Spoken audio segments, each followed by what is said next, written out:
En un mundo donde todos tienen voz y que no se les exige unos criterios para poder hablar como lo es en las redes sociales,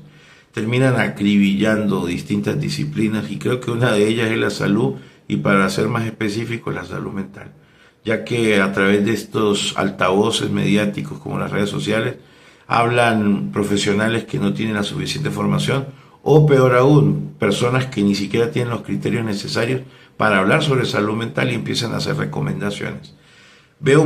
con gran preocupación el tema de la ansiedad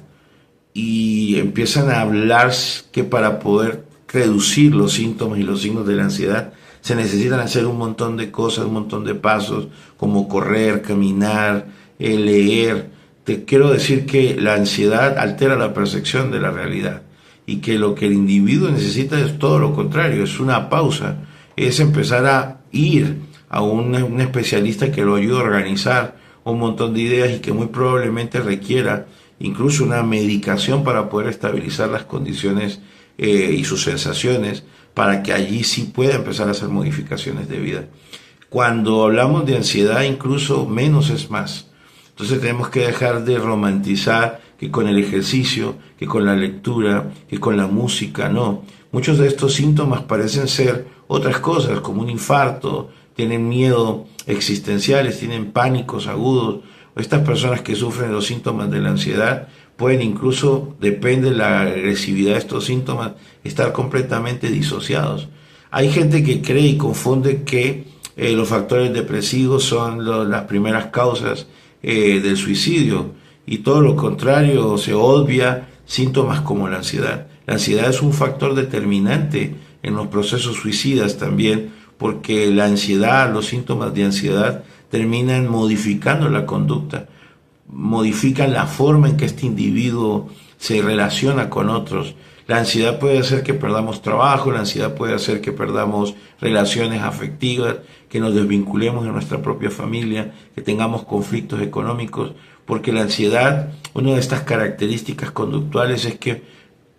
cambia las prioridades. Estamos tan agobiados, estamos llenos de tantas cosas, estamos llenos de tantos pensamientos intrusivos que no podemos escoger cuál es el enemigo. Vivimos pensando de escenarios imaginarios, pensando escenarios aterradores que quedan en lo imaginario,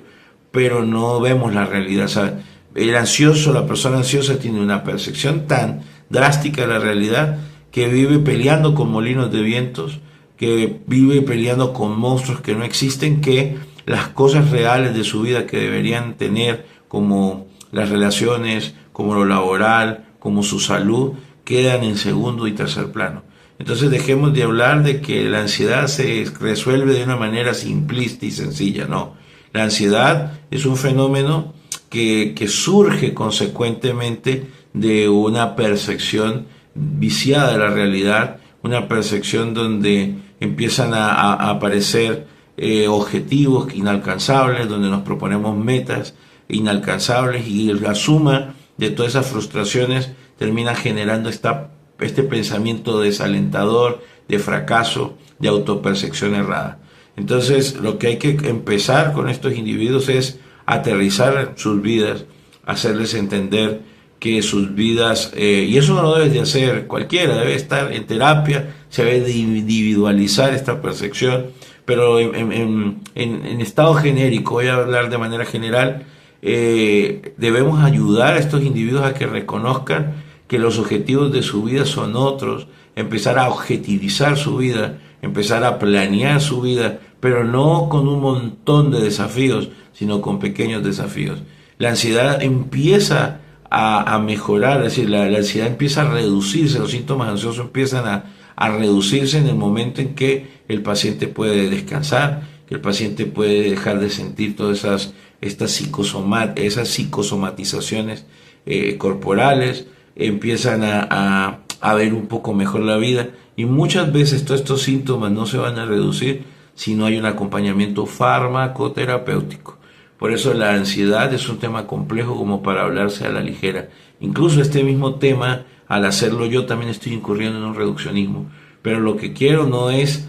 que usted crea que sabe manejar la ansiedad, no. La ansiedad Cualquier síntoma de ansiedad, si usted tiene ataques de pánico, no puede dormir, si tiene una visión desesperanzadora de la vida, siente que no puede llevar a cabo objetivos pequeños, que sientes que pierdes el enfoque de la atención, que procrastinas, que no puedes cumplir con pequeños procesos de responsabilidad, que incluso estás teniendo conflictos económicos, que estás teniendo conflictos laborales, que te sientes irritado. Todas estas cosas son síntomas de estos procesos ansiosos y necesitas ir a terapia para que empeces a organizar y estructurar el proceso de tu vida. Entonces, a veces lo que debemos hacer es recomendar a la gente ir a terapia en vez de empezar a opinar sin ningún fundamento. La ansiedad es un proceso complejo, lo importante es dejar esto claro, que no se va a resolver con correr, que no se va a resolver con una lectura de un libro de autoayuda que no ayuda, sino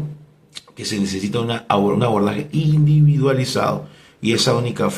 abordaje se hace a través de un especialista de la salud mental, un psicoterapeuta, y que muchas veces se va a requerir también un acompañamiento no solamente psicoterapéutico, sino farmacológico.